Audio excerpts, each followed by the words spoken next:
Hello and welcome. Chairman of the Sovereign Council Al Burhan chaired the first meeting of the Supreme Council for Oil, Energy and Mining, which include the Ministries of Finance and Economic Planning, Foreign Affairs and Justice, Oil and Minerals, and the Secretary General of the Sovereignty Council.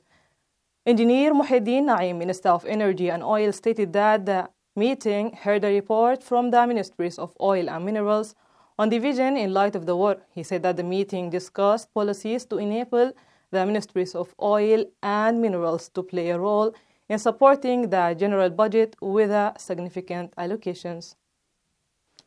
Interior Minister Lieutenant General Khalil Basha announced that the official announcement of the liberation of the presidential palace from the rebel militias is imminent.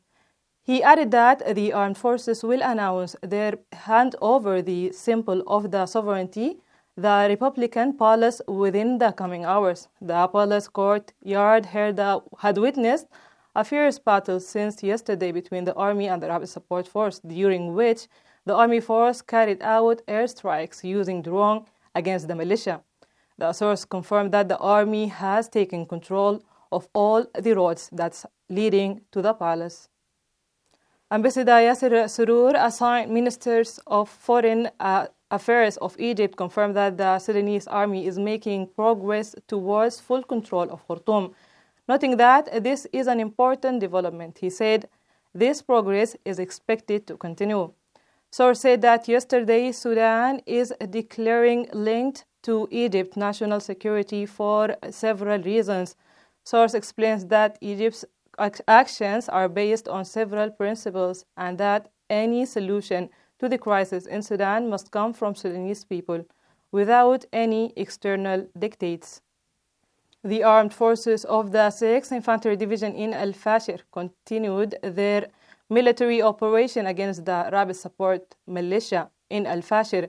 The operation, carried out yesterday based on accurate information provided by prisoners captured on the previous day, resulted in the destruction of a transport vehicle that loaded logistic supplies for the militia. The operation was carried out using highly accurate drones. The 6th Infantry Division in Al Fashir added that the force also carried out precise engineering detonation against the rebel militia, resulting on the death of the commander of the force and the killing of 15 mercenaries and the damaging of 3 military cruisers.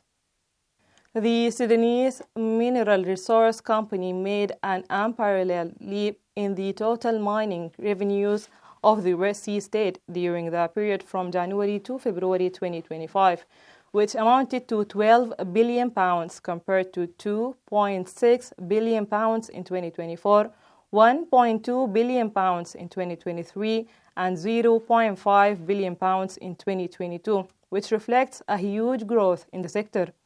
In a press statement, the company emphasized that this growth reflects its efforts in regulating the sector.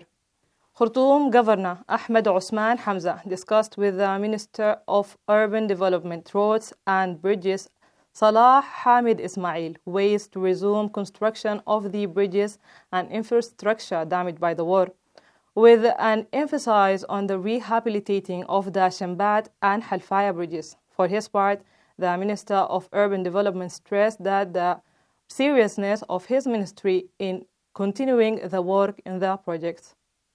The emergency room in Khartoum announced that 50 people, including 10 volunteers, were killed in a drone strike carried out by the RSF militia over the past week. In a statement, the emergency room reported that approximately 70 people, including 12 volunteers, were kidnapped. It also highlighted a widespread violation against citizens in multiple areas of Khartoum by the militias force and their allies group. They also stated that several cases of rape have been recorded, but the exact number remains unclear. South Sudanese President Salva Kiir has sacked the governor of northeastern Upper Nile State, where clashes have escalated between the government troops and an ethnic militia. He accused of allying with his first vice president Riek Machar. It was announced in a decree read on the national television on Wednesday. This was your today's news by Sniper TV. Thank you for watching. Goodbye.